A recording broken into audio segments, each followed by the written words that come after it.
السلام علیکم ورحمۃ اللہ وبرکاتہ۔ الحمدللہ وکفا والصلاة والسلام علی من لا نبی بعدہ، اما بعد فاعوذ باللہ من الشیطان الرجیم، بسم اللہ الرحمن الرحیم۔ قال النبی صلی اللہ علیہ وسلم الطہور شطر الایمان، رسول صلی اللہ علیہ وسلم نے فرمایا صفائی نصف ایمان ہے۔ اپنے جسم کو پاکیزہ رکھنا اور عمدہ نفاست والا لباس پہننا آدمی کے اسلام کی علامت ہے اور اسے اللہ تعالیٰ بھی پسند کرتا ہے۔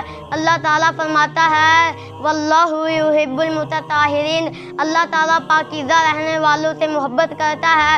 رسول صلی اللہ علیہ وسلم فرماتے ہیں لا يقبل الصلاۃ بغیر طہور، نماز پاکیزگی کے بغیر قبول نہیں کی جاتی۔